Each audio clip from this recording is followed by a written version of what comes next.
segmento final de nuestro programa. En la tarde de hoy nos vamos directamente hasta México.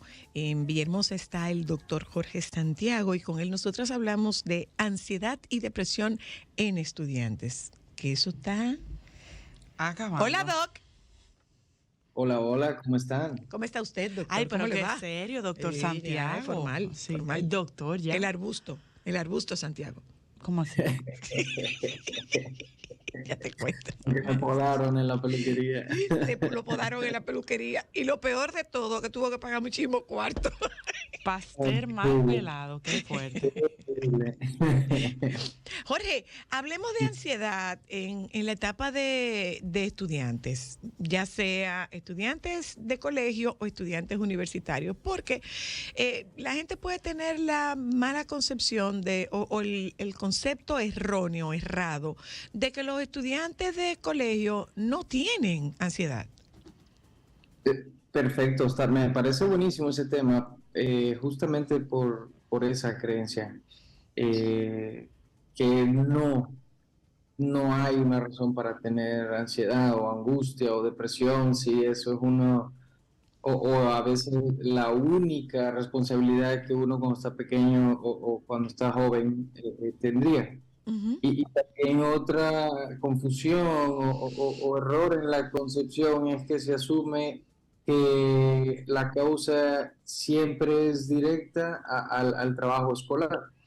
O sea, cuando hablamos de ansiedad o depresión en los estudiantes es que al mismo tiempo tienen ese padecimiento y son estudiantes, no exclusivamente por la carga escolar o de estudios, o sea, se pudiera dar por distintas otras razones, si bien sabemos que hay instituciones, escuelas, colegios que no tienen un ambiente amigable, Uh-huh. que incluso el mismo organigrama puede no ser muy amigable con los estudiantes y eso pudiera propiciar que no se expresara el sentir, o que se aumentara la presión y la tensión ante las expectativas que se tienen, no solo de los profesores, sino también pudiera ser de los padres, o también otra de las causas que siempre han sido parte fundamental en cuanto, digamos, la psicopatología que pudiera tener un estudiante, que es el bullying. Uh-huh. O sea, cualquiera de esas situaciones en la vida de un estudiante pudiera generar que haya un padecimiento en cuanto a su estado anímico o a su control de ansiedad. Y yo creo que lo más importante ahí, yo lo estuve revisando en varios estudios, que sus resultados pudieran parecer un poco obvios, pero me parece que hay la necesidad de esclarecerlo. Cualquier padecimiento que altera el estado de ánimo, que altera el control de la ansiedad, e incluso pudiéramos decir que cualquier padecimiento mental puede disminuir o alterar las funciones cognitivas, Uh-huh. o sea, el cálculo, la atención, la memoria, la abstracción, o incluso la concentración, o sea que cualquier persona que tenga o que no esté en completa salud mental, es esperable y es comprensible que tenga un bajo desempeño, ya sea en lo laboral o en lo académico. Uh-huh. Entonces, muchas veces eso pudiera ser el primer signo a darnos cuenta de que algo no está bien y entonces de ahí poder explorar si hay ya algunos otros de los síntomas que hemos mencionado anteriormente, pero sobre todo que no crean que es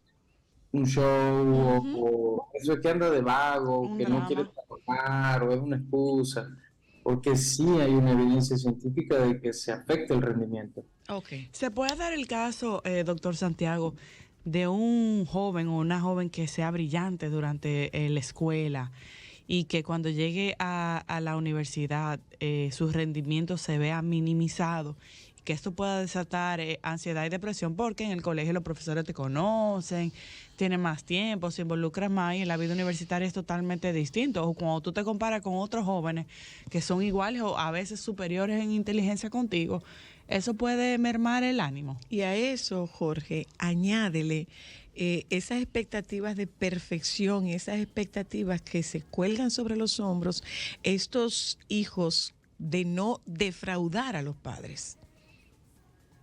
Eh, ese cambio en la vida escolar siempre presenta una crisis, porque es muy distinto. Salir del bachiller y entrar a la vida universitaria pasa mucho, que las calificaciones varían mucho. Ujú. De quien tiene buena nota, que de repente las tiene bajas, o quien las tenía bajas, de repente las tiene buenas. Eso depende de cómo se adapte cada quien a ese proceso, donde pudiera venir ya, digamos, un malestar o que se pudiera ya generar como tal un episodio depresivo o un trastorno de ansiedad, ya tendría que ver más con la resiliencia de cada quien o el ambiente de cada quien, justamente esas expectativas y ese perfeccionismo Ujú.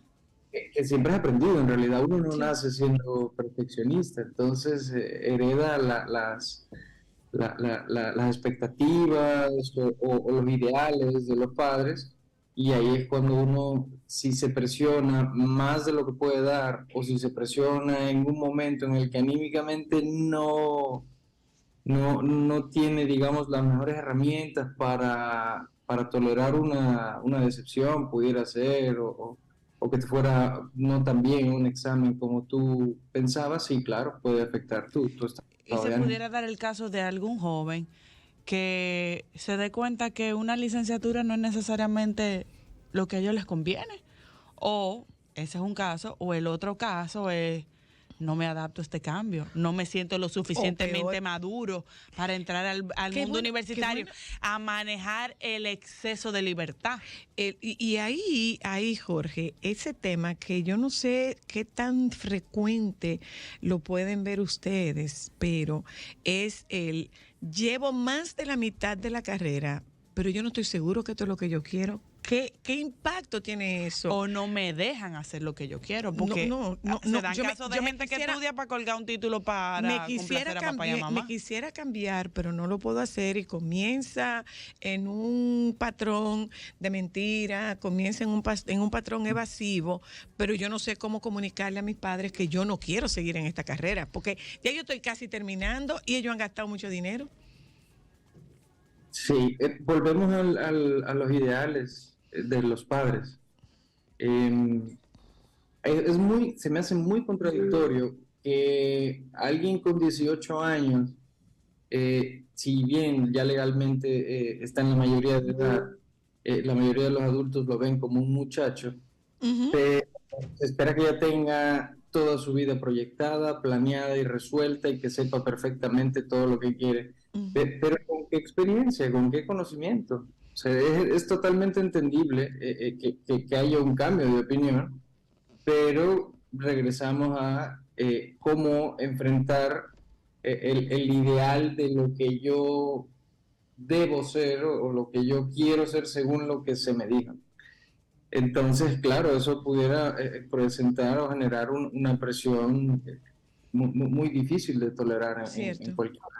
Es que yo siento, Y en el largo plazo, Jorge, ¿cuáles pueden ser las consecuencias de ese trastorno por ansiedad, ese trastorno de ansiedad no tratado, no diagnosticado, no intervenido? pero ¿Cuál podría ser la consecuencia de esto, Jorge? ¿En qué puede devenir? En cuanto a la vida del estudiante, no se ha estudiado tanto, pudiera sonar redundante, no se ha estudiado tanto como en la vida laboral. Ok. Incluso Ujú, la vida laboral ya tiene un nombre, existe la depresión laboral. ujú. Y es justo cuando se da por el ambiente que se vive dentro del trabajo, que eso lo podemos traspolar a una depresión, llamémosle escolar o Pero estudiantil. eso es terrible, Jorge, que eso no se vea en el ambiente de estudios y sí se vea en el ambiente laboral.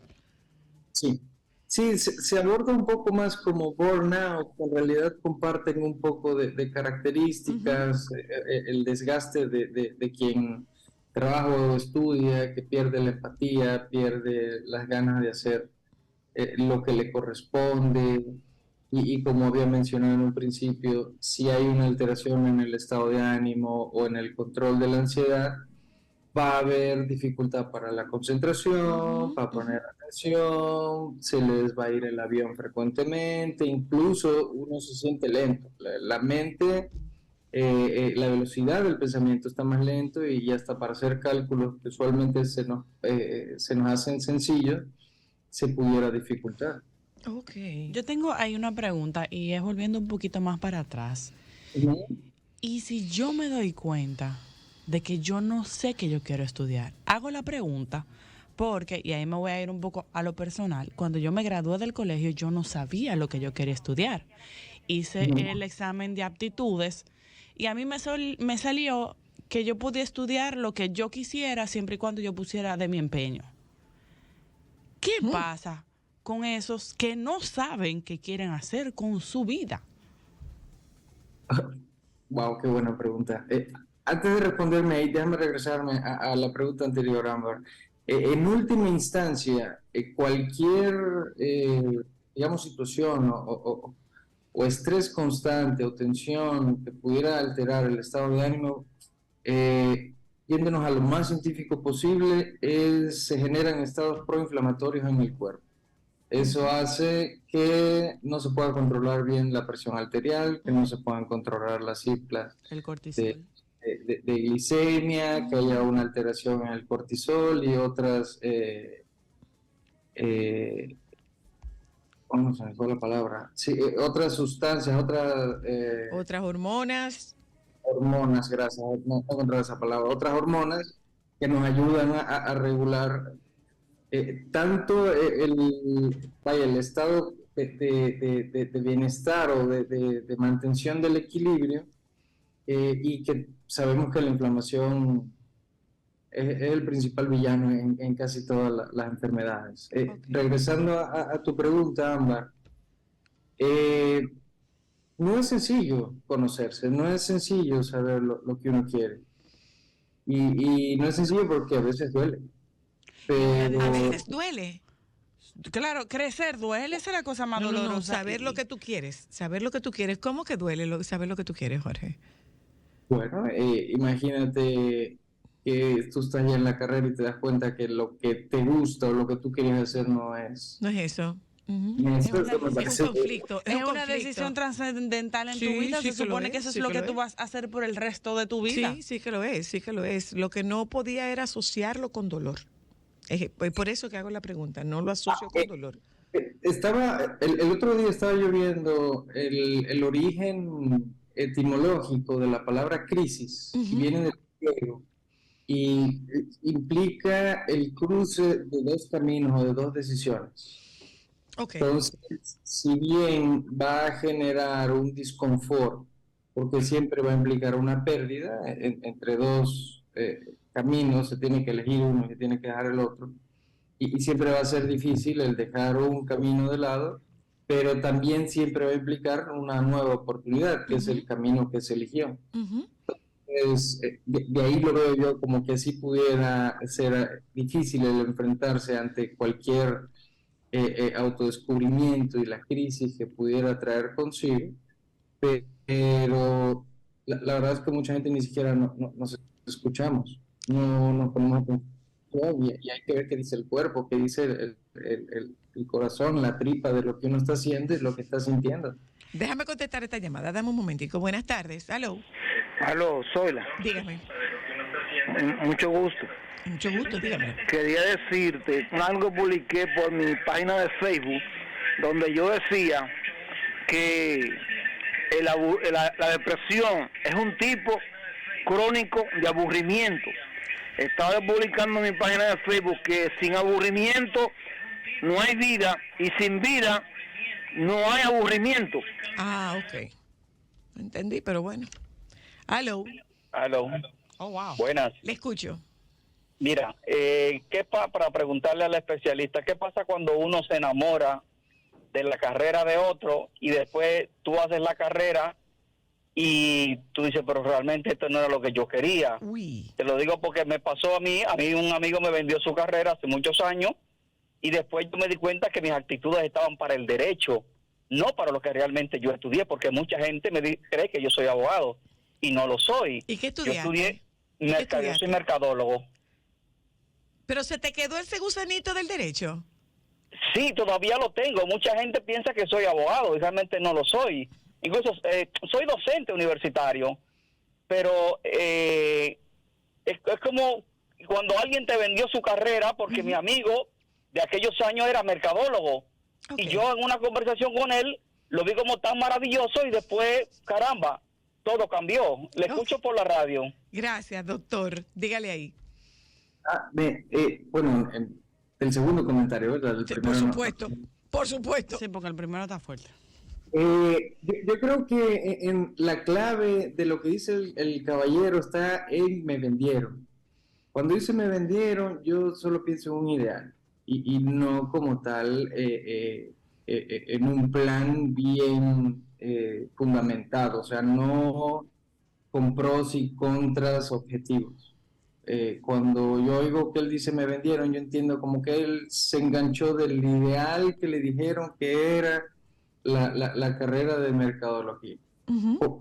Por eso yo digo que está la dificultad de sentarse a ponerse atención, a ver lo que uno siente, y con eso uno se puede dar cuenta de cuáles pudieran ser las aptitudes y cuáles son los gustos. Es que con más razón, Déjame Jorge, contestarte, cuando tú llamada. sales del colegio... Hola.